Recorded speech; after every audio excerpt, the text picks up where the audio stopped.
호산나 찬송하리로다 주의 이름으로 오시는 이여 라고 저 그림에서 보듯이 수많은 무리들이 예수님께서 낙이 타고 입성하시는 것을 환영했습니다. 이 사건은 우리 마태, 마가, 누가, 요한, 공이 다 기록하고 있는데 특별히 우리 요한은 마태, 마가, 누가와는 좀 다른 관점에서 이 이야기를 조명하고 있습니다. 그것이 오늘 우리 본문을 우리가 이해하는 데 있어서 굉장히 중요한 포인트입니다. 우리 같이 잠깐 좀 훑어보기를 원하는데요. 그림을 보면서 같이 보겠습니다. 이분이요, 이게 예수님 베다니에서 예루살렘을 가려면 감람산을 이렇게 넘어가야 돼요. 저기 넘어가야 되는 거예요. 한번 또 같이 볼까요? 그 다음 걸, 그래서 이제 지도가 저렇게 돼 있어요. 등모선이 나와 있죠. 그 다음 걸 보여주시면, 이렇게 베다니에서 벳바게로 올라갔다가 내리막길로 이렇게 나귀 타고 가시는 거예요. 이 벳바게에서 이분이 나귀를 비롯하셨어요. 그래서 이제 오늘 본문에 보면 예수님께서 마치 이렇게 종려나무 가지를 갖고 사람들이 막 노래할 때 그때서 비로소 3절에 한 어린 나귀를 보고 타시니 이렇게 기록이 되어 있지만 실제로 마태, 마가, 누가는 그걸 좀 더 상세히 기록하고 있어요. 그래서 벳바게쯤 갔을 때 저쪽에 가서 두 사람을 보내갖고 저기 묶여있는 나귀 새끼가 있거든 풀어오거라. 주인이 왜 그러시냐고 물으면 주가 쓰시겠다고 해라. 그러면 아무 문제 없을 것이다. 실제로 가서 이제 이렇게 나귀를 가져다가 예수님이 거기 이제 타시는 거예요. 그래서 저기서부터 이렇게 내려오시는 거거든요. 일반적으로 여러분 이제 나귀를 타고 들어간다? 그것도 새끼 나귀를 타고 아직 누구도 앉지 않은 그 나귀를 타고 들어가시는데 말을 타고 들어가시는 거와 나귀를 타고 들어가시는 거를 우리가 생각해 볼 때 굉장히 다르죠. 네, 다릅니다. 이 나귀를 타고 들어가셨다는 것은 말은 군림하는 자요 왕으로서 들어가는 거지만 우리 나귀는 평강의 왕으로 오신 예수 그리스도가 이제 이렇게 들어가시는 것을 우리가 이렇게 상상해 보면 너무나 아름답고 너무나 평안하고 너무나 기쁜 장면이 아닐 수 없습니다. 이분이 이제 이렇게 나귀 타고 입성하시는 장면에서 저기 오면 이 종려나무 가지를 이렇게 흔들잖아요. 이렇게 저걸 흔들어요. 밑에는 자기 옷가지들을 이렇게 깔아요. 저것이 보면은 환영하는 그런 의식이긴 한데 문화적으로 저기 코드가 있었어요.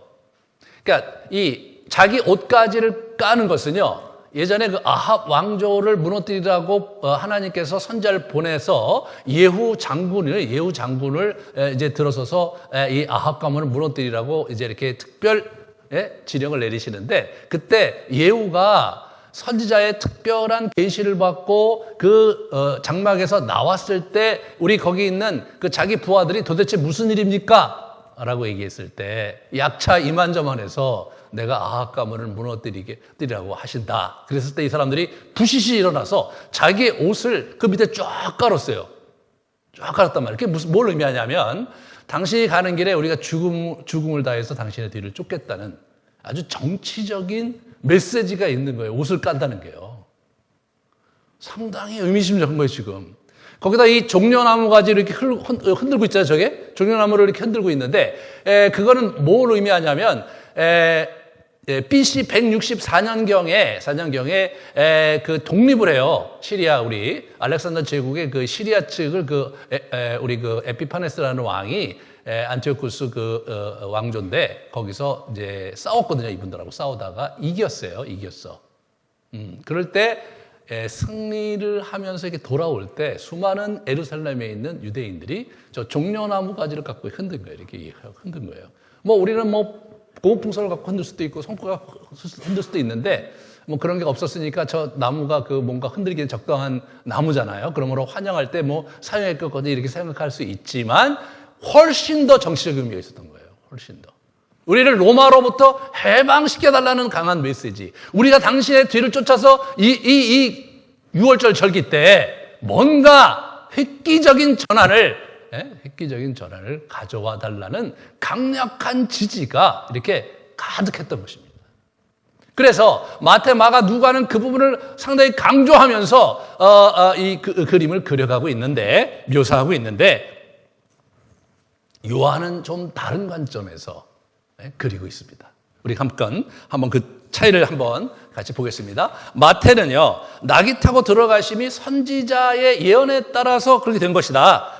그걸 이렇게 얘기를 해주고 있어요. 마태복음 21장에 보시면 시온의 딸에게 이르기를 내 왕이 내게 임하나니 그는 겸손하여 낙이 곧 멍에 매는 짐승의 새끼를 탔도다. 이렇게 예언이 이제 돼 있다는 거죠. 실제로 그것은 스가랴 9장 9절에 이렇게 나와 있거든요. 보라, 내 왕이 내게 임하시나니 그는 공의로우시며 구원을 베푸시며 겸손하여서 나귀를 타시나니 나귀의 작은 것 곧 나귀 새끼니라 이렇게 얘기를 한 거죠. 우리 마태는 그 당시 유대인들이 주로 거주하는 그 지역에서 유대인 출신 그리스도인들에게 그 교회에게 이 말씀을 이렇게 기록했기 때문에 이것이 구약과 어떤 연속선상에 있는지에 대해서 특별히 조명하고 있습니다. 이것은 그냥 just happening, 그냥 일어난 것이 아니라 이것은 오래전에 선지자들에 의해서 예언한 바를 예수님께서 지금 성취하고 계신 것이다 라는 관점을 강하게 부각시키고 있습니다.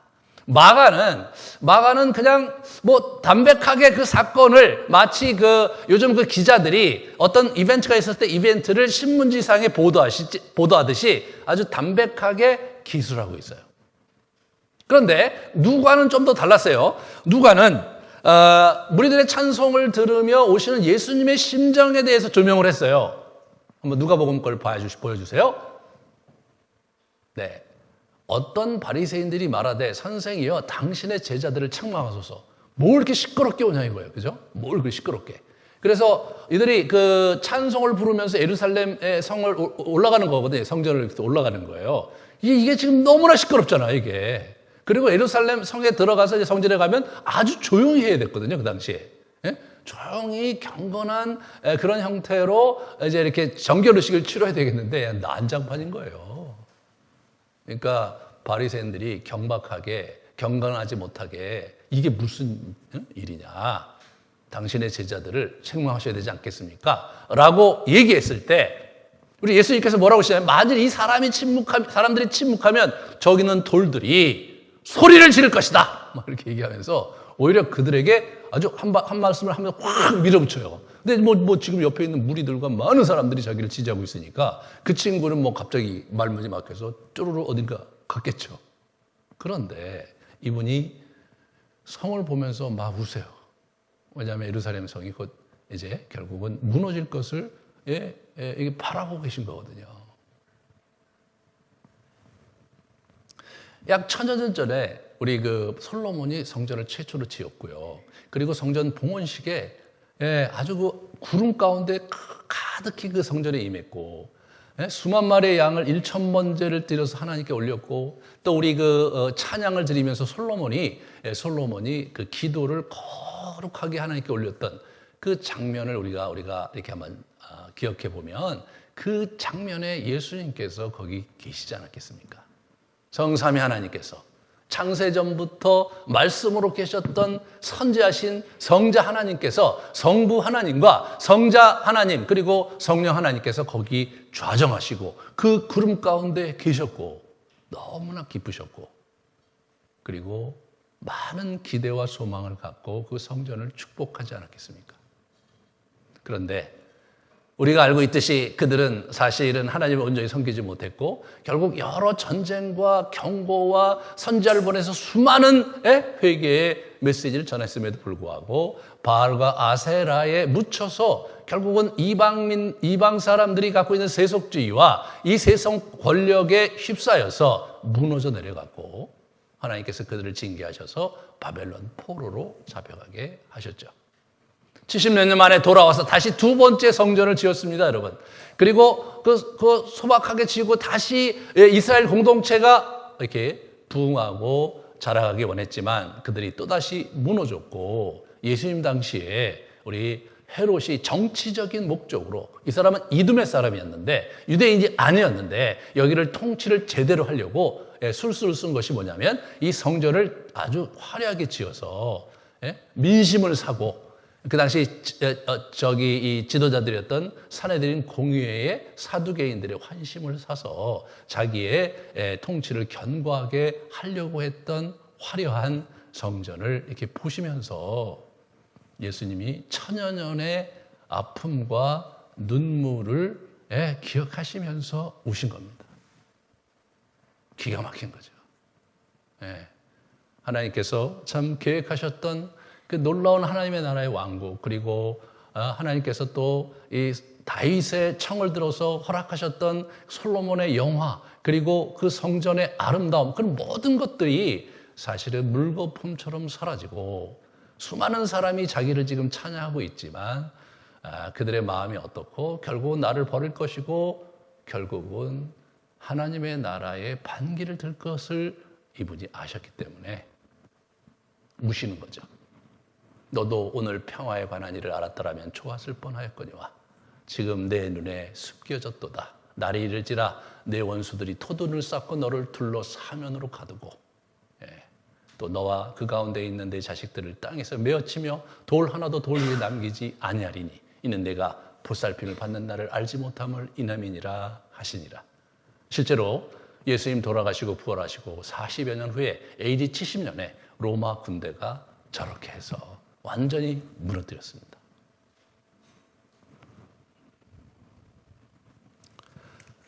이렇게 아주 드라마틱하게 지금 예수 그리스도께서 입성하시는 것을 AD 60년대에 마태, 마가, 누가가 기록을 해놨는데 요한은 AD 90년대 후반에 저 이야기를 조금 다른 관점에서 우리에게 묘사하고 있는 것을 보게 됩니다. 요한이 주목했던 것은 여러 진영들, 예수님 주변의 여러 진영들이 이 장면을 가지고 그 장면 속에서 어떻게 반응했는지를 묘사하고 있습니다. 이 입성식이 얼마나 화려하고 얼마나 대단한 이야기거리인지에 관심이 있었던 것이 아니라 사람들이 어떻게 반응하는 것에 초점을 두고 있는 것을 보게 됩니다. 한번 보실까요? 6월절 명절에 예수 오실까 하는 관심사가 뜨겁게 달아올랐다. 뜨겁게. 베다니에 예수님께서 오셨다는 소리, 그죠? 거기서 마리아 만찬에서 마리아가 옥합을 깨뜨렸다는 이야기, 그로 인해서 빚어진 이야기가 아주 불 번지듯이 쫙 퍼졌죠. 예루살렘에서 베다니까지 한 3km 정도밖에 안 되는 거리니까 사람들이 얼마든지 몰려올 수 있는 그런 거리였죠. 그래서 사람들에게 아주 인기를 많이 끌고 있었어요. 그리고 오늘 아주 굉장한 일이 벌어졌는데 오늘 본문 17절, 18절에 요한이 다른 복음서 저자가 주목하지 못했던 아주 중요한 표현을 우리에게 남기고 있습니다. 나사로가 무덤에 살아난 것을 목도한 사람들이 예수에 대해 증언함을 듣고서 무리들이 예수를 맞이한 것임을 밝히고 있습니다. 여러분, 그걸 증언했어요. 사람들이 그 얘기를 듣고 왔어요. 한번 18절에 보시면 이에 무리가 예수를 맞으면 이 표적 행하심을 들었습니다. 나사로가 죽은 자 가운데서 살린 이야기를 들었기 때문에 그 사람들이 막 엄청난 기대와 그리고 엄청난 기쁨을 가지고 예수 그리스도를 맞이하러 나온 거예요.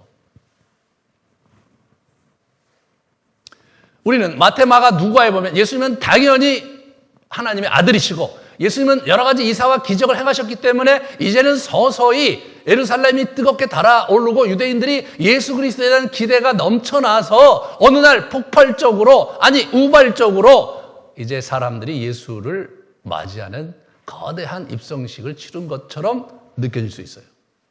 그런데 우리 요한은 그 부분에 대해서 다른 관점에서 보기를 원했던 거예요. 사실 그 사건은 그냥 우발적으로, 사람들의 마음이 그냥 예수님께 확 쏠려갖고 어쩌다가 폭발적으로 일어난 그런 사태가 아니라 사실은 예수께서 기획하신 작품이었다는 거죠. 예수께서 나사로를 4일에 썩어 문드러지고 있는 시체 냄새가 나는 그러한 굴에서 불러내서 살리심으로 말미암아 많은 사람들이 예수 그리스도에 대한 관심을 갖게 만드시고, 그리고 예수님께서 그렇게 하시면서 이제 오시다가 이 베다니에서 한 번 더 이제 만찬에 참여하고 거기서 여러 가지 또 해프닝이 벌어지면서 그 이야기가 막 불 번지듯이 쫙 퍼지게 된 거거든요.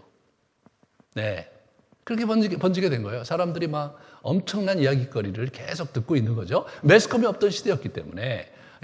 어디서 무슨 일이 있었어 그러면서 계속해서 번지는 거죠. 할 얘기가 뭐가 있어요? 새롭게 대두된 예수님 이야기가 막 이렇게 꽃을 피우고 있었는데 베다니에서 예수님이 오신대. 그래 거기에 뭐 이런저런 있었는데 거기 그 마리아와 그 나사로와 함께 파티를 만찬을 하셨대. 야, 거기는 왜 갔대? 아, 너 모르고 있었구나. 예수님께서 나사로를 저기 4일 만에 무덤에 묻어서 썩어지고 있는 걸 불러내서 살리셨다는 거예요. 너 모르고 있었냐? 그런 일이 있었어? 이렇게 되는 거죠.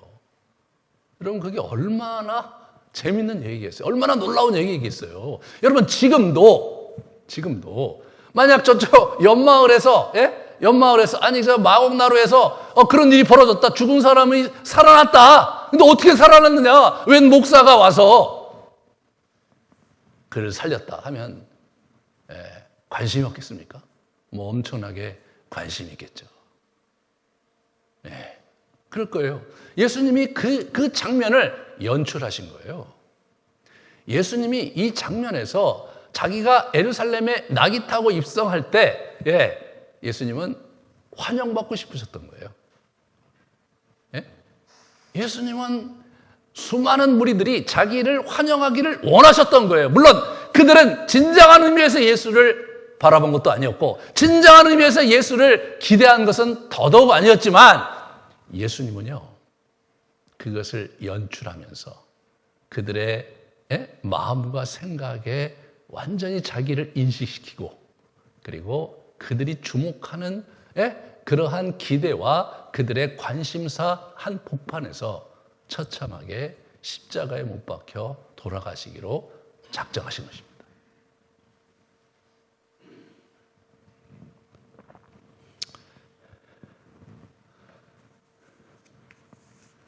우리가 이 장면을 우리가 이제 이번 기록을 하고 있잖아요. 근데 제자들은 어땠나? 제자들은 여러분 16절에 보면 잘 몰랐다는 거예요. 16절에 제자들이 처음에 이 일을 깨닫지 못하였다가 예수께서 영광을 얻으신 후에야 이것이 예수께 대하여 기록된 것임과 사람들이 예수의 이같이 한 것임을 생각이 났다. 아, 그게 그런 일이었구나. 이렇게 뒤늦게 알았다는 거예요. 이분들이 뭐 잘 몰랐죠. 이분들 성경도 잘 모르는 사람들이잖아요. 서기관과 바리새인들이 성경을 잘 알고 이분들은 성경을 잘 모르고 예수님 쫓아다니던 사람이었는데 이게 지금 자기들이 아무개야 저 나귀 새끼 좀 가져와봐. 예? 저쪽에 가면 아마 나귀 새끼가 있을 테니까 그거 풀어가 가져와. 주인이 얘기하면 내가 쓴다 그래. 그렇게 얘기한 거예요. 자기들이 가져와서 이제 했고, 거기다 이제 예수님을 이렇게 앉히고, 그리고 자기들은 뭐예요? 자기 옷을 쫙 갈았어요. 이들은 이번 6월절 행에 뭔가 예수님께서, 그런 정치적인 어떤 액션을 취할 것을 강력하게 기대하고 있었거든요. 나중에 보시면 베드로는 칼 들고 가고 막 그러잖아요. 거기까지 좋아요. 근데 갑자기 사람들이 몰려온 거 아니에요. 그리고 사람들이 막 찬양을 하고, 사람들이 막 종려나무 가지를 흔들면서 예수를 뜨겁게 환영하고 그런데 그들이 자기의 옷을 막 밑으로 깔고 굉장히 놀랬겠죠. 예? 어리둥절했을 거예요. 뭐라는 얘기하면 자기들 몰랐다 이거예요. 자기도 몰랐다 이거예요. 뒤에도 이제 13장에 보면 자기들이 몰랐다는 얘기 계속해요. 이분이요. 몰랐다 이거예요. 제자들은 몰랐습니다.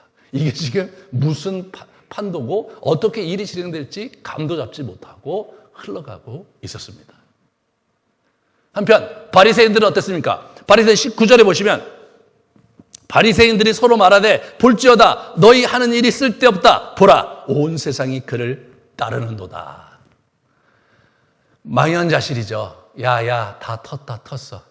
너희들 뭐 예수를 제거하고 죽이려고 그래? 어림도 없다.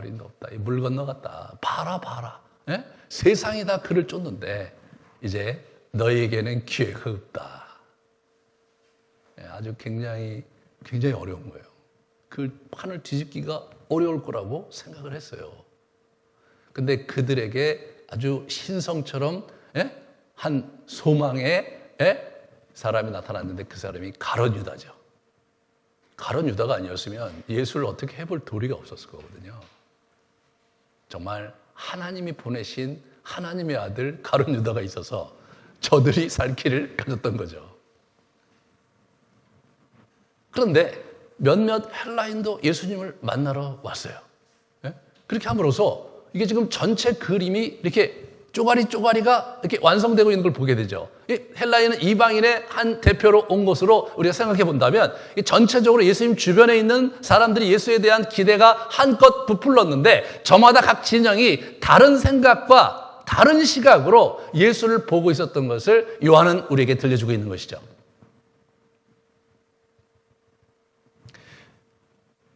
그것은 요한에게서 매우 중요한 이슈였어요. 왜? 소아시아에서 지금 기독교가 지금 이렇게 침체하고 있잖아요. 자기가 섬기는, 자기가 담임 목사인 에베소 교회마저 이렇게 침체 국면에 들었었어요. 첫사랑을 잃어버리고 있다고 요한복음 3장에 나오고 있거든요. 그러니까 저런 다양한 반응이 있었겠죠. 예수 그리스도에 대해서 아직 이해를 못하는 사람, 예수를 떠나는 사람, 예수를 배척하는 사람, 기타 등등의 그런 여러 부류가 거기에 있었고, 제각기 자기의 위치에서 자기의 삶의 정황과 자기의 신앙의 어떤 그 자리에서 예수를 제각기 보고 있었는데, 정작 예수를 제대로 아는 사람은 한 놈도 없었다는 거죠. 심지어 자기들도 예수가 누구인지를 제대로 파악하지 못한 채 거기서 그냥 장단을 맞추면서 기쁘게 뭔가를 했던 그런 시간이었다. 사랑하는 여러분, 요한이 소아시아 교회를 바라보면서 저 심정이었습니다. 여러분, 이 시대에 예수님께서 한국 교회를 바라보시면서 어떤 심정이었을 거라고 생각하십니까? 예수님께서 여러분을 바라보시면서 어떤 심정으로 여러분을 보실 거라고 생각하십니까? 우리는 정말 예수님이 어떤 분인지에 대한 진지한 관심이 있는가? 그리고 우리는 정말 성경에 있는 말씀대로 예수를 쫓으려는 각오가 되어 있는가? 그 부분에 진지하게 질문을 던지시면서 이 메시지를 한번 상고해 보시기를 부탁드리겠습니다.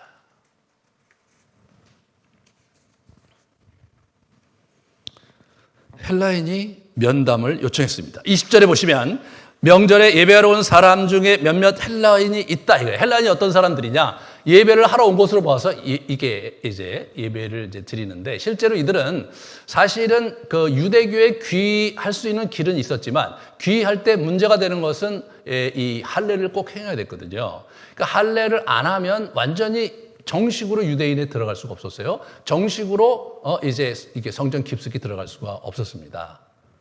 그래서 그것을 우리는, 그렇지만 그들이 어떻게 생각했냐면 그 당시 할례가 사실 굉장히 위험한 수술이었거든요. 성인들이 그 당시 뭐 의료 수준이 굉장히 아주 낙후되어 있었기 때문에, 게다가 뭐 굉장히 미개한 사람들이 하는 거로 알려져 있었거든요. 지금도 아프리카에 가면 할례를 행하는 그런 족속들이 있어요. 심지어는 여자들에게도 할례를 행하는, 우리가 보면 좀 이상한 그런 형태로 사는 부족들이 지금도 있어요. 그러므로 로마 사람들이 보기에 할례는 무지한 바바리안들, 그런 미개인들이 하는 것으로 생각하고 있었거든요. 그러니까 이게 굉장히 어려운 긴장이었기 때문에 유대교 지도자들이 그것을 허락을 했어요.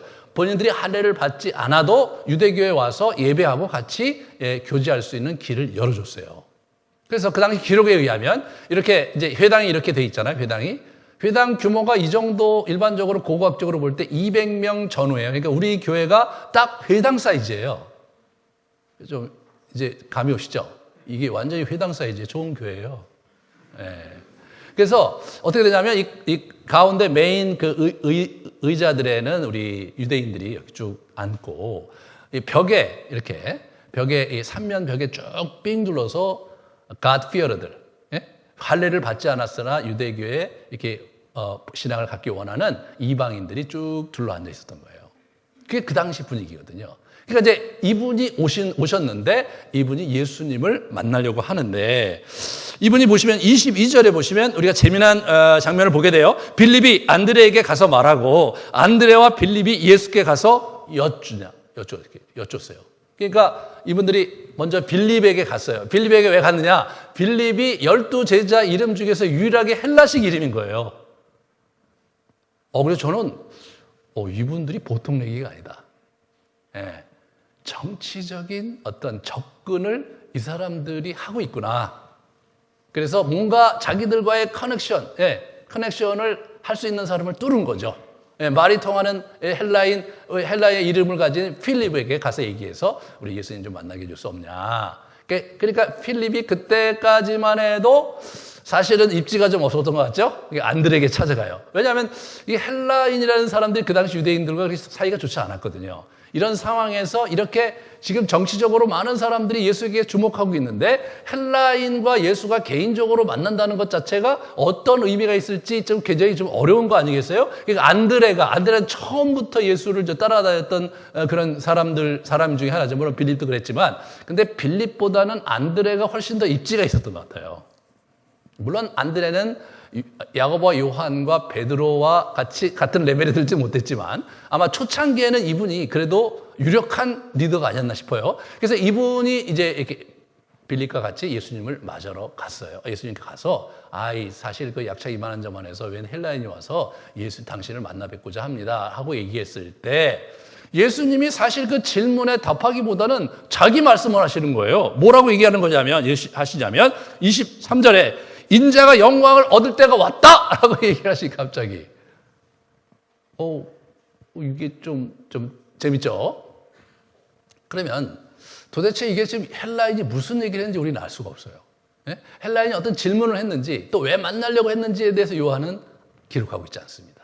다만 정황적으로 어땠을 것이라고 우리 추측해 볼 수가 있는데 보시면 19절과 20절 사이가 사실은 며칠이 이렇게 쭉 늘어날 수 있어요. 19절까지가 뭐냐면 우리 그 입성식이 끝나고 예루살렘 입성식이 끝나고 난 다음에 19절까지고요. 20절은 어느 때인지는 불확실한 거예요. 이제 6일 전에 입성식을 했으니까 그 다음에 이제 어떻게 될지는 이제 13장이 이제 바로 이제 전날이거든요. 우리 예수님 마지막 만찬하는 게 전날이기 때문에 그렇기 때문에 그 어간에 언제인지는 모르는 거죠. 그 어간에 많은 일들이 있었거든요. 우리는 그런 시간 간격에서 분명히 있었을 것이라는 추측을 해볼 수 있는 기사를 마가복음 11장과 누가복음 21장에서 확인할 수 있어요.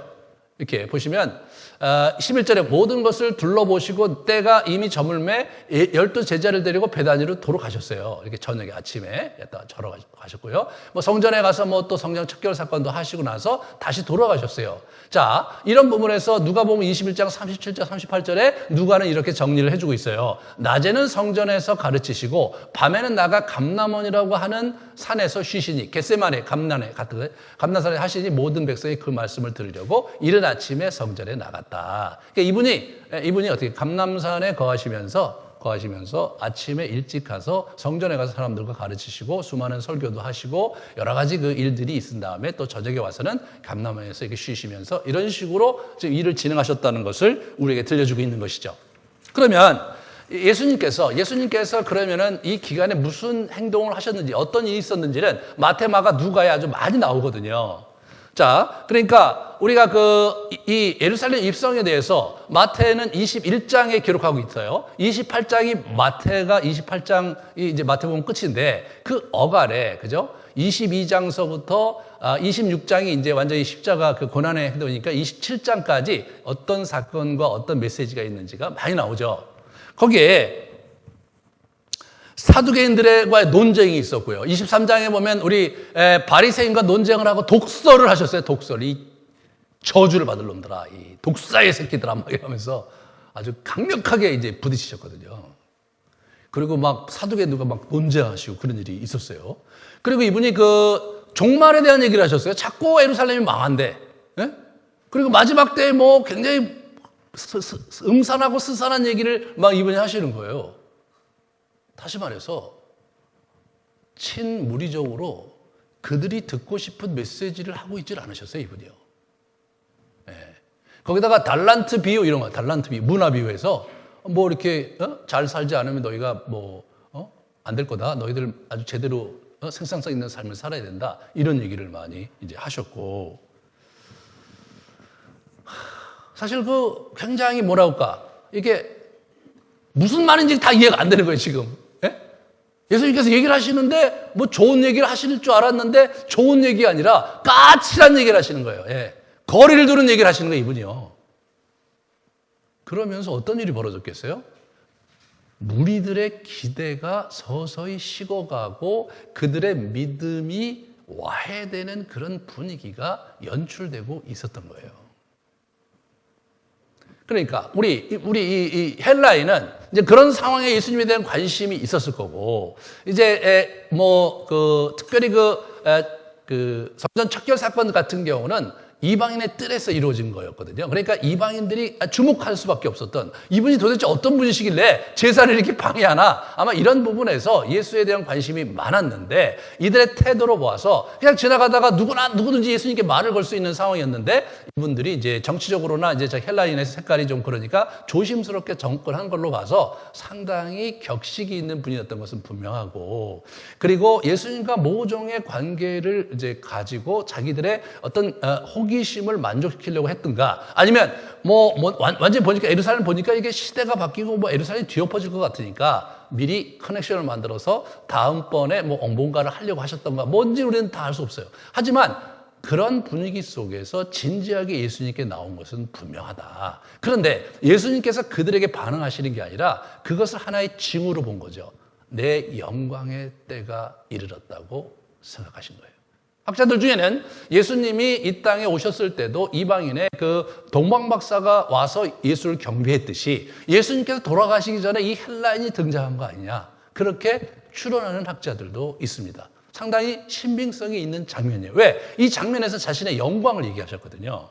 그런데 재미있는 것은 그 영광은 보통 사람들이 생각하는 그런 영광이 아니라 한 알의 밀알이 땅에 떨어져 죽어 썩어서 아주 그 여러 열매를 맺는 그러한 영광을 자기가 얻을 것이라고, 영광 같지 않은 영광을 말씀하신 거예요.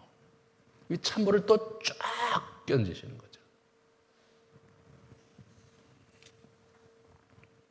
오늘 본문은 드디어 예수님께서 자기의 때, 아직 때가 이르지 않았다 했는데 자기의 때가 드디어 왔음을 강하게 피력하면서 23과 27절 같은 데 보면 그 때에 대해서 얘기하고 있는 것을 우리가 보게 됩니다. 이분의 때는 어떤 때입니까? 24절에 내가 진실로 너희에게 이르노니 한 알의 밀이 땅에 떨어져 죽지 아니하면 한 알 그대로 있고 죽으면 많은 열매를 맺느니라. 자기의 생명을 사랑하는 자는 잃어버릴 것이요 이 세상에서 자기의 생명을 미워하는 자는 영생하도록 보존하리라. 이렇게 말씀을 하고 계시죠. 그러면서 자기 자신이 결국 너희들이 생각하는 그런 영광, 너희들이 생각하는 정말 기대하고 있는 그런 메시아로서 내가 온 것이 아니라는 것을 분명히 언급을 하신 거예요. 분위기가 싹 가라앉았겠죠. 그럴 때 본인의 고뇌 어린 이야기를 시작하십니다. 사람이 나를 섬기려면 나를 따르라. 나 있는 곳에 나를 섬기는 자도 거기 있으리니 사람이 나를 섬기면 내 아버지께서 그를 귀히 여기시리라. 여러분, 이게 정치 지도자로 지금 예수님이 강력하게 부각된 거잖아요. 그리고 수많은 민중이 예수님과 함께 정치적인 새로운 시대를 열 것을 기대하고 있는 거잖아요. 근데 예수님께서 하신 말씀은 뭐냐면 굉장히 인격적인 관계에 대한 얘기를 하시는 거예요. 나를 섬기기 원하면 나를 따르라. 나 있는 곳에 너희도 있을 거고 거기 하나님이 우리와 함께 할 건데 하나님이 너희를 소중히 여겨주실 것이다. 여러분, 지금 그냥 우리가 묵상하면 참 귀한 말씀인데, 길 가다가 이제 사람들 웅성웅성하면서 예수님에 대한 기대가 많은데 헬라인이 와서 얘기했을 때 예수님께서 자기 때 얘기하시다가 갑자기 자기 이상한 얘기 하시는 거예요. 한 알의 밀알이 땅에 떨어진다는 얘기 하시다가 분위기가 쌓여지니까 이 얘기 하셨을 때 여러분이 만약 그 장면의 현장에 있었다면 어떤 마음을 갖게 됐을까요? 갑자기 이건 무슨 소리야? 아니 무슨 뭐라고 그러셨어? 하나님 우리를 귀히 여겨주신다. 하나님이 우리가 있는 곳에 하나님도 오고 자기도 전혀 그림이 안 그려지잖아요, 여러분. 그렇잖아요? 전혀 그림이 안 그려지잖아요. 도대체 이분을 믿고 따라야 되는 거야, 말아야 되는 거야? 이거 참 약간 헷갈리는 발언이거든요, 이게.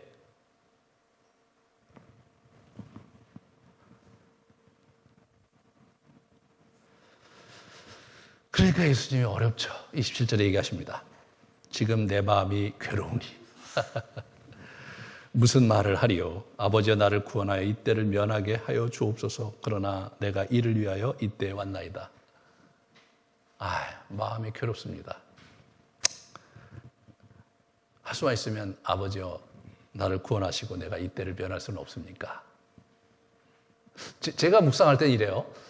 그냥 이런 친구들이 말도 안 되고 뭐가 뭔지 말귀도 몰아듣는 얘들을 위해서 내가 지금 이 고생을 하는 거 아니에요.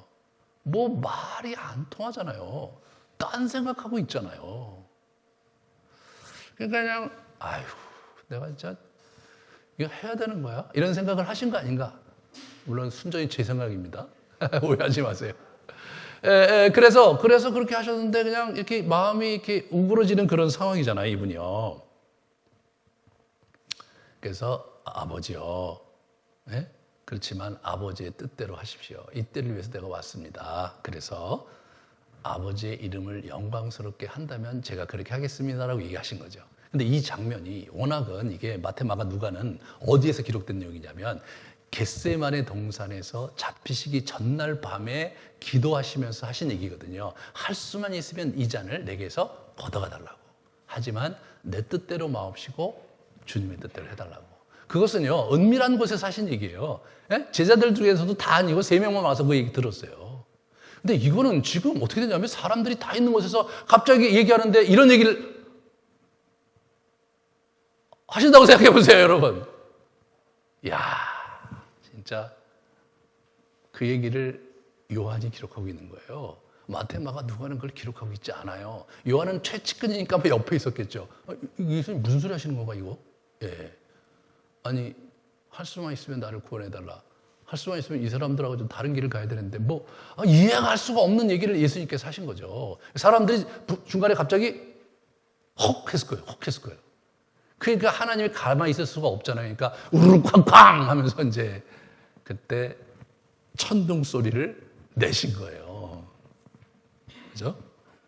뭐라고 나왔습니까? 28절에 내가 이미 영광스럽게 하셨고 또다시 영광스럽게 하리라 하시니 곁에 서서 들은 무리는 천둥이 울었다고도 하며 또 어떤 이들은 천사가 그에게 말하였다고도 하는 거예요. 우르르 쾅쾅하고 어떤 소리가 났어요. 요한은 정확히 들었죠. 정확히 들었어요. 내가 이미 영광스럽게 하였고 또다시 영광스럽게 하리라 라고 하시면서 이거를 확 예수님의 그 말씀을 이렇게 인정해 주시고 그 말씀을 공인해 주시는 장면이죠. 근데 저는 예수님의 이 인간적인 모습이 너무 재밌는데 갑자기 그러니까 이렇게 된 거죠. 자기도 모르게 그렇게 하셨는지 자기도 모르게 그렇게 했다면 예수님이 섭섭할지도 모르죠. 근데 어찌됐든 간에 지금 추스러야 돼. 지금 분위기를 추스러야 돼. 그러니까 뭐라고 하십니까? 이 소리가 난 것은 나를 위한 것이 아니요 너희를 위한 것이다. 이렇게 얘기하시는 거죠. 그렇죠. 예수님이야 다 처리가 가능하신 분인데 이거 너희들 위한 것이야. 이거 내 마음이 이렇게 했다고 너희들이 또 딴 생각하지 마라. 그런 얘기 하시는 것 같아요. 이제 이 세상의 대한 심판이 이르렀으니 이 세상의 임금이 쫓겨나리라. 내가 땅에서 들리면 모든 사람이 내게로 이끌리라. 참 이게 이 소리가 난 것은 나를 위한 것이 아니라 너희를 위한 것이다. 거기까지는 좋아요. 거기까지는. 근데 그 다음이 또 이상해. 또 이상해.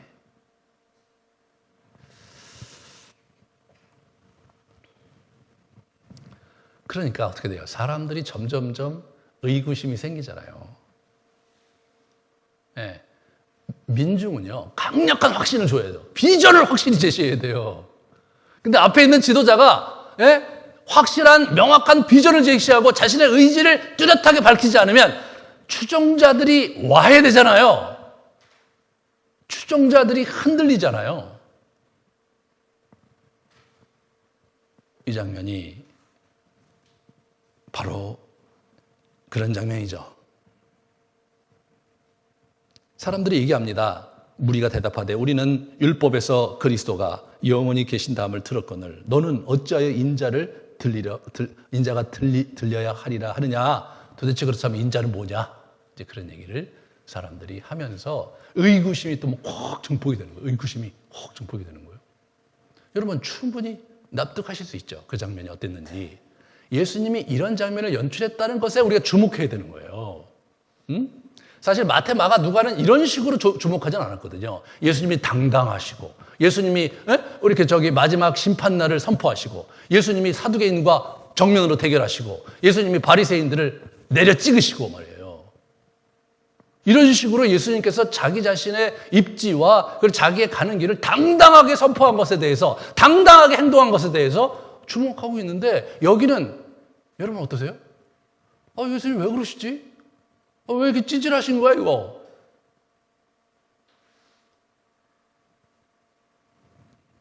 여러분, 우리가 인생을 살고 신앙생활 하다 보면 어떤 날 예수님이 좀 낯설게 다가오는 적이 있지 않으세요? 예수님은 이런 분이라고 생각하고 살았는데 전혀 아니시네. 예수님, 내가 정말 예수님을 위해서 열심히 섬기고 뭔가를 하면 예수님께서 은혜가 있고 마음의 위로가 있고 뭔가 선한 일을 주실 거라고 생각했는데 아니네. 기도를 하고 또 했는데도 기도가 이게 잘 안 되는 것 같고 말이에요. 그림 자체가 내가 예상했던 그림이 아닐 때 우리가 얼마나 당혹스럽습니까? 그럴 때 우리는 어떻게 돼요? 예수님이 그 살아계신 거 맞아? 예수님 하나님 맞나? 예수님 절대자 아니야? 예수님 뭐 온 천하를 움직이시는 분인데 그거 맞아? 이런 생각이 우리한테 올라오잖아요. 이게 올라오잖아요. 이게 지금 그런 장면이죠. 이게 도대체 이분이 메시아로 알고 왔는데 아닌 거 아니야 이거? 이런 생각이 이분들의 마음에 이게 확 올라온 거죠.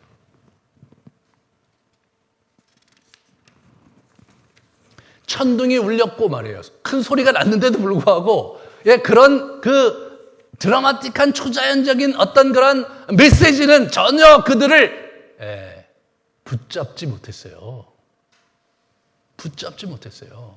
기적과 이사가 나면 사람들이 예수를 확 믿을 것 같고 사람들이 하나님을 인정할 것 같고 우리는 그렇게 생각할 수 있죠. 물론 순간적으로 그런 일들이 일어날지 모르지만 하나님 나라에 하나님을 위해서 우리가 드려야 되는 삶과 그분에 대한 신뢰관계 속에 살아가는 그 삶의 역동은 전혀 다른 차원에서 일어날 수 있는 거죠. 여기서 우리는 예수님께서 얘기하시는 어떤 빛의 이야기를 좀 우리가 주목을 해야 합니다.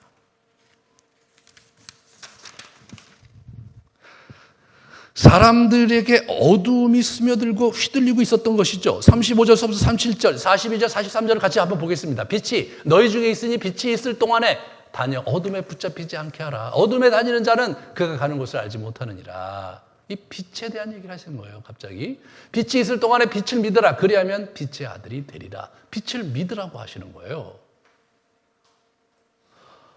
옆에 있는 사람들이 볼 때 어떻게 믿게 해주셔야 믿지. 아니 믿을 만한 증거를 보여주셔야 믿지. 그렇게 생각하는 사람들이에요 지금. 그런 사람들한테 얘기하시는 게 좀 다르잖아요. 빛을 믿어야 된다 이거예요.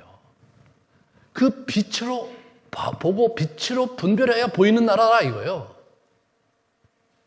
사람들은 실망했죠. 이렇게 많은 표적을 그들 앞에 행하였으나 그를 믿지 아니하니. 그래서 예수님께서 몸을 감추세요.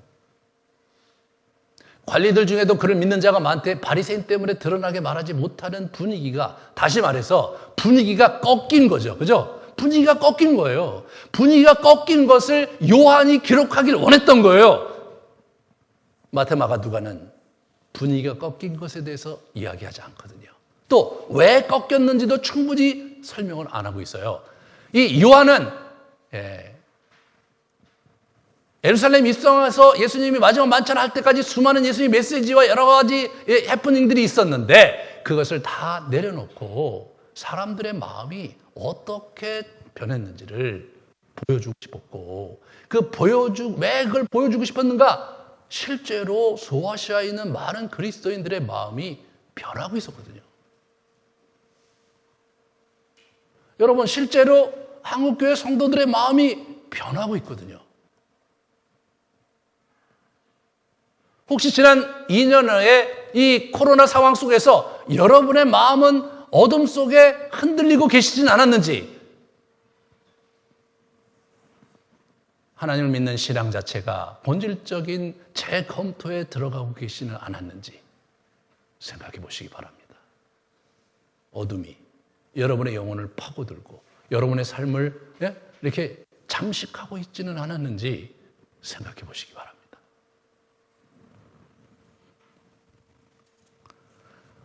예수님은 생명의 빛이셨던 거죠.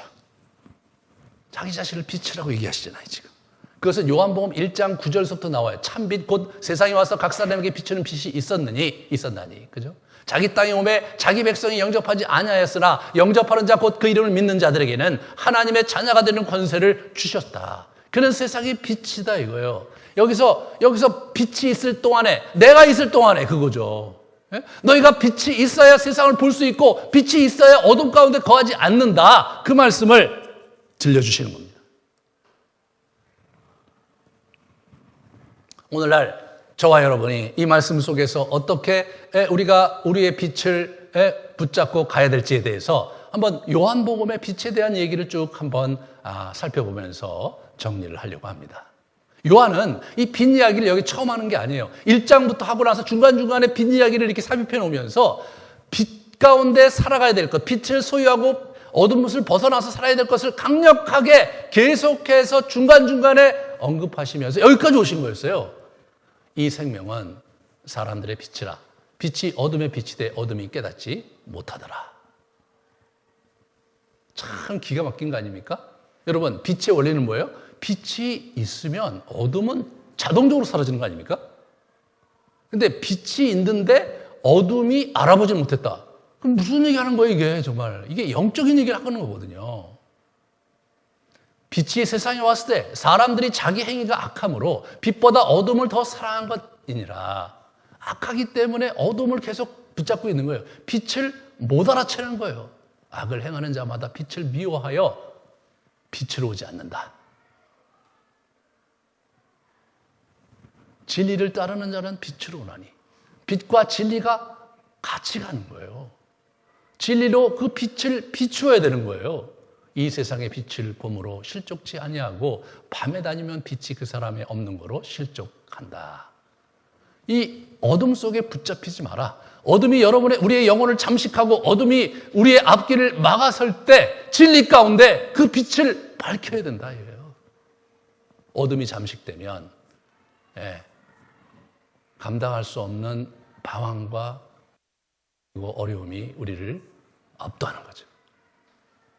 여러분, 혹시 지난 2년 동안의 코로나 상황 속에서 여러분이 빛이 아닌 어둠 속에 잠식되어 있지 않았는가를 돌아보십시오, 여러분. 여러분은 정말 빛을 소유하고 살고 있는가를, 빛 가운데 오늘의 현실을 바라보고 우리의 미래를 보고 있는가를 여러분 잘 성찰해 보시기 바랍니다. 동시에 빛의 아들로 살아라, 두 번째. 네? 그 다음 걸 보여주세요. 나는 세상의 빛이니 나를 따르는 자는 어둠에 다니지 아니하고 생명의 빛을 얻으리라. 주님을 따르는 자가 되어야 되는 거예요. 내가 세상에 있는 동안에 세상은 세상의 빛이다. 나를 보는 자는 나를 보내신 이를 보는 것이니라. 나는 빛으로 세상에 왔나니 무릇 나를 믿는 대로 어둠에 거하지 않게, 믿는 자로 어둠에 거하지 않게 하려 함이로다. 예수님께서 오신 이유가 어둠 가운데 더 이상 헤매고 번민하고 내 양떼가 길 잃고 헤매는 것을 원치 않기 때문에 내가 왔다라고 이분은 얘기 말씀하시는 거예요. 빛이 우리 가운데 있고 빛이 여러분의 마음 가운데 있는데 왜 여러분이 앞을 보지 못하는가? 그것은 우리가 악을 사랑하기 때문이라는 겁니다. 우리가 선을 미워하기 때문이라는 겁니다. 우리의 마음이 어두워질 때 우리의 눈도 같이 어두워지는 거죠. 그렇다면 우리는 어떻게 살아야 되는가? 26절이 그 답입니다. 사람이 나를 섬기려면 나를 따르라. 나 있는 곳에 나를 섬기는 자도 거기 있으리라. 사람이 나를 섬기면 내 아버지께서 그를 귀히 여기시리라. 사람이 나를 섬기려면 나를 따라라. 이 말씀 하시는 거예요. 이 말씀은 무슨 말씀이십니까? 나를 섬기려고 막 추앙하고 막 자기 겉옷을 깔고 그다음에 종려나무 가지로 자기를 환영하고 나를 섬기려고 나를 추앙하려고 왔는데 너희가 진짜 나를 섬기기를 원하느냐? 그렇다면 나를 따라라. 따라라.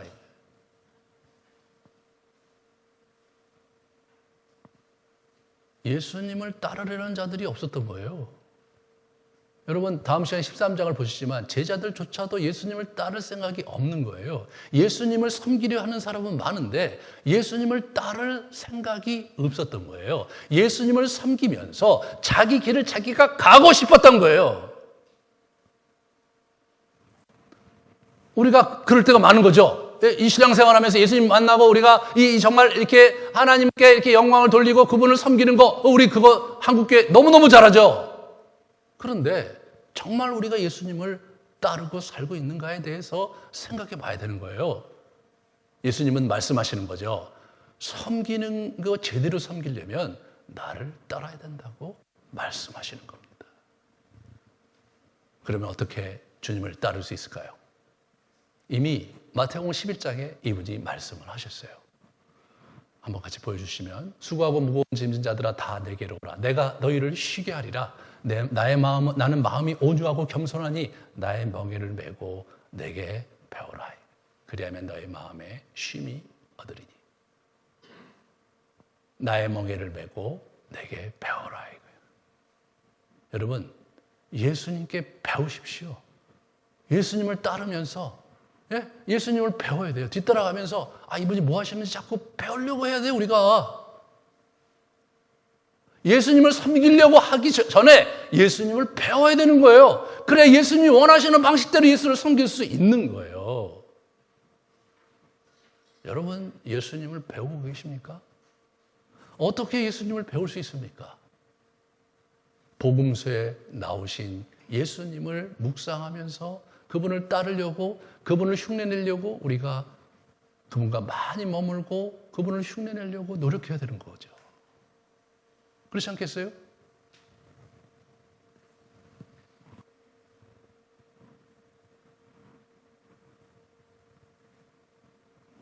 여러분 복음서에서 주님께 배워야 될 게 너무 많은 거예요. 왜 주님은 학교를 세우지 않았을까? 그분 목수인데. 갈릴리 해변에 멋있는 학교를 세우고 학생들을 벌써 일기이기 훈련을 시키시고 학생들이 모집되지 않으면 밖에 나가서 이사와 기적을 행하면서 우리 학교 오라고 모집했다면 물밀듯이 와서 학생들이 채워졌고 얼마나 효과적이고 효율적으로 그 학생들을 일기이기하면서 계속 배출을 해야 땅 끝까지 이르러 복음이 전해되는 거지. 이 양반이 그냥 샌들 신고 계속 걸어 다니셨어요. 이런 비효율적인 구조로 어떻게 세상을 구한다고. 그리고 또 이분이 또 기가 막히게 십자가에서 막 이렇게 다 이루었다고 돌아가신 거예요. 이거요. 뭘 이루셨다는 거예요 도대체. 아니 우리 조상들은 그때 만주로판에서 활 쏘고 다니고 있었는데 그들을 한 번도 와보지 하시는 분이 뭘 다 이루었다 하시냐 말이에요. 뭐 했나? 여행을 하셨더라고요. 제가 그래서 마음 먹고 여행을 하기로 작정을 한 거예요. 그때부터.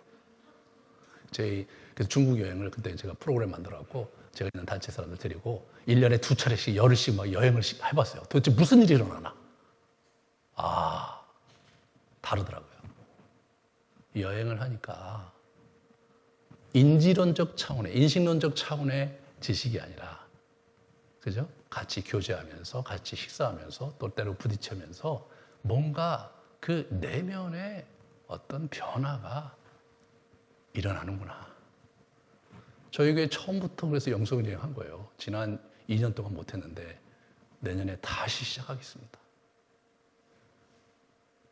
제자 훈련은 여행 컨텍스트에서 가장 이펙티브하다, 가장 효과적이다. 그러니까 뭐 제가 본 것이 그게 맞다 이렇게 얘기하는 게 아니에요. 그렇게 흉내를 내보는 그런 작업이 중요한 거예요. 예수님은 왜 조직에 대해서 관심이 없었나? 예수님은 되게 허술한 조직을 갖고 계셨어요. 12명도 있고 70명도 있는데 12명과 70명이 어떤 연관관계가 있었는지 알 수가 없어. 그렇잖아요? 갑자기 아리마대 요셉이 어떻게 제자고 니고데모가 어떻게 제자인지 알 길이 없어. 이분은 도대체 어떻게 조직 관리를 하셨나 발견할 수도 없고 제자들도 그 얘기를 안 했어. 그런 걸 봐서 조직 관리에 대한 얘기는 안 하신 거예요. 허술하기 짝이 없는 거예요. 그래서 우리 교회를 허술한 조직으로 해본 거예요. 근데 뭐 제가 역량이 딸려갖고 허술하면서도 내용성이 있어야 되는데 그 부분에 대해서 많이 놓쳤죠. 예수님의 리더십은 어떤 리더십이었냐? 허술한 리더십이었어요. 자기의 솔직한 감정도 막 표출하시고 막 부정적인 얘기도 하시고 말이에요. 사람들한테 막 비난도 받으시고 막 권위적이진 않으셨어요. 뭐 사람들이 막 무시했어요, 예수님. 그래서 저도 한번 그렇게 해보려고 노력을 했는데 무시당하는 건 쉽지는 않더라고요. 정말 그렇습니다. 그게 이 주제 넘게 제가 흉내를 내보려고 애를 썼어요.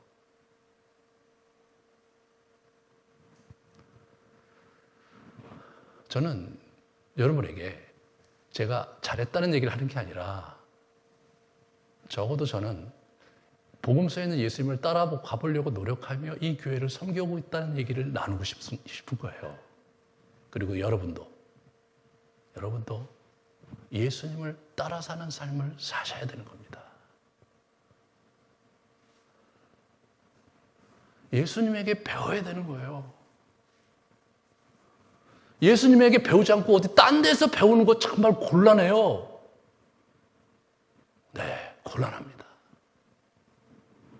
제가 예수님께 배워보려고 무진 애를 쓰면서 묵상하면서 그분 앞에 있어 봤는데 제가 신학교에서 배운 지식이 대부분 그렇게 중요한 게 아닌 게 많았더라고요. 제가 읽었던 수많은 책들이 그게 중요한 게 아니라는 걸 많이 알게 됐더라고요. 최근에 책을 보면서 한계를 많이 느끼는 거예요. 이론적으로는 탁월한데 근데 내 삶의 현장과 이 목회 현장에서 이게 도대체 어떻게 가는 거냐. 네. 저희 교회 프로그램은 그런 고민 속에서 하나하나 만들어져 가고 있는 겁니다. 현장에서. 상황 속에서. 주님이라면 이때 어떻게 하셨을까? 고민하면서 가고 있는 겁니다. 많이 돌아왔고 많은 시행착오가 있었습니다. 그러나 저는 저의 목회를 마치는 그 순간에 그것이 성공했든 실패했든 상관없이 주님 앞에서 주님, 내가 당신을 따라 보려고 무진 애를 썼는데 여기까지밖에는 못 왔습니다. 죄송합니다. 저는 그 원칙 하나로 목회하고 있습니다. 여러분, 사랑하는 여러분, 주님을 따르셔야 됩니다. 주님을 따르지 않는 자는 제자가 아닙니다. 많이 아는 게 중요한 게 아니더라고요. 그분을 따라서 행하려고 노력하시는 거.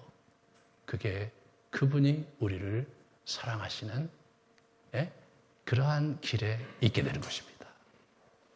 여러분이 영성훈련을 얼마나 더 멋있게 하고 그리고 얼마나 더 기도에 깊이 들어가고 여러분이 얼마나 더 많은 일들을 이루고 그 모든 것들보다 더욱 중요한 것은 여러분은 지금 주님을 따라 살고 있는가? 그 질문에 건강하게 주님께 예 주님 제가 그러는 중인데 잘 안 되네요 라는 말씀을 드릴 수 있다면 여러분은 그분의 제자입니다. 같이 우리 기도하겠습니다.